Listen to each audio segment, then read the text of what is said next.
Welcome to Chapter 3. Chapter 2 left us with a Hamiltonian, the electronic structure problem, rewritten in second quantization and mapped onto qubits, arriving as a weighted sum of Pauli strings. That object is a matrix in a space of dimension 2 to the n, and we want its lowest eigenvalue.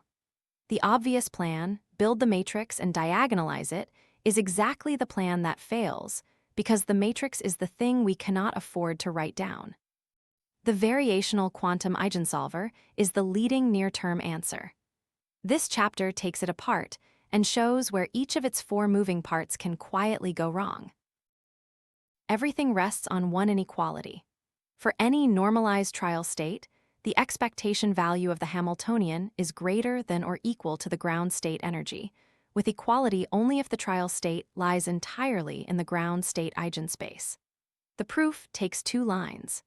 Expand the trial state in the unknown eigenbases. The expectation value becomes a weighted average of eigenvalues, and replacing every eigenvalue by the smallest one can only decrease it. Notice what the proof never needs. It does not ask us to know the eigenbases, only that one exists.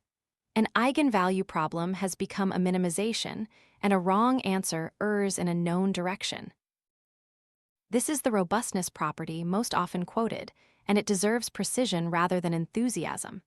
If the circuit prepares a slightly wrong pure state, wrong at order epsilon, the energy is wrong only at order epsilon squared. A 1% error in the state costs about 1 part in 10,000 in the energy. That is genuine and narrower than it usually sounds. Three things it does not protect you from: incoherent noise, which produces a mixed state and raises the energy linearly; measurement bias, which shifts the answer at first order; and shot noise, where a finite sample estimate can land below the true ground energy by chance. VQE splits the work across two machines, each doing what it is good at. The classical side chooses parameters. The device prepares the trial state by applying a parametrized circuit to a fixed reference, usually the Hartree-Fock determinant written as a bit string. That state is never written down as a vector. It exists only inside the device. The device then measures each Pauli string over many repeated shots. The classical computer combines the terms into an energy and hands it to an optimizer, which proposes new parameters. The circuit stays shallow and is repeated, which is exactly the shape a limited depth budget can afford. The optimizer can only search inside the family of states the circuit can produce. If the ground state is not in that family, no optimization finds it. Two philosophies dominate, and they fail in opposite ways. Hardware-efficient circuits are built from whatever the device does natively, so they are shallow, but they carry no chemistry. The optimizer can wander into states with the wrong particle number or spin, and as the circuit is widened toward a family general enough to hold the answer, the landscape flattens into barren plateaus. Unitary coupled cluster conserves particle number and spin by construction, but the trotterized circuits are deep. A device does not evaluate an expectation value. It samples. Each measurement of a Pauli string returns +1 or -1, so the single shot variance is 1 minus the expectation squared, and independent terms add invariance. The scaling is the problem. Having the statistical error requires quadrupling the shots, so a target precision costs shots growing as 1 over precision squared, and molecular Hamiltonians carry many terms.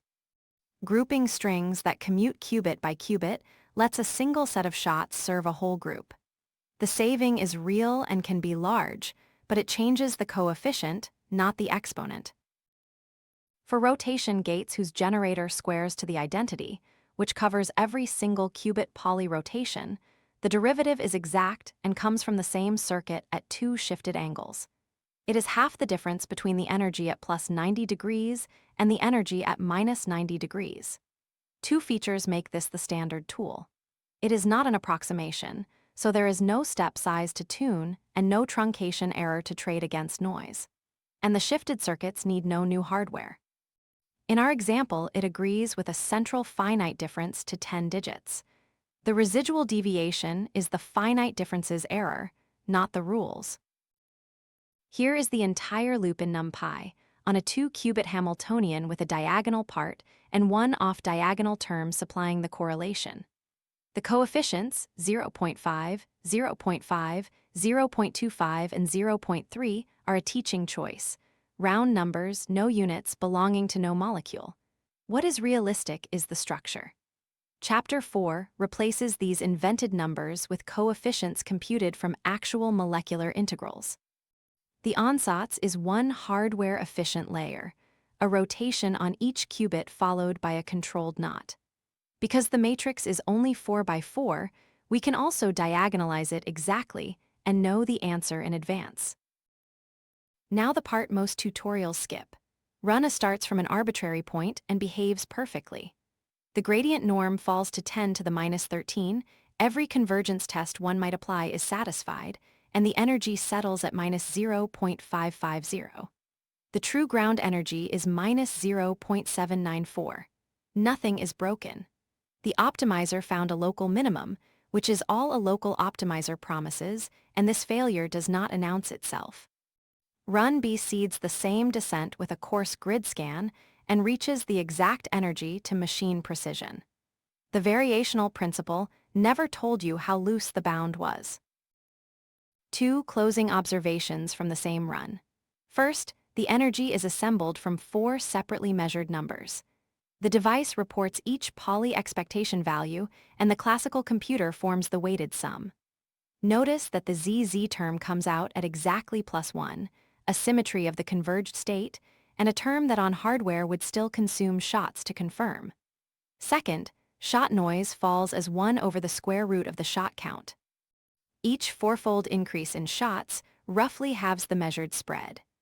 Reaching a precision of 1 in 1,000 on this single term already needs of order 100,000 shots. Let's recap. The variational principle turns an eigenvalue problem into a minimization whose errors point in a known direction. Energy errors are second order in state errors, but only for coherent errors on a pure state. The hybrid loop keeps the quantum circuit shallow and repeated. Ansatz design trades depth against structure, and measurement costs shots as 1 over precision squared. The parameter shift rule gives exact gradients from 2 evaluations per parameter. And our NumPy run showed one descent converging confidently to a local minimum, alongside a grid-seeded run that reached the exact energy. Next, hands-on, H2 from scratch.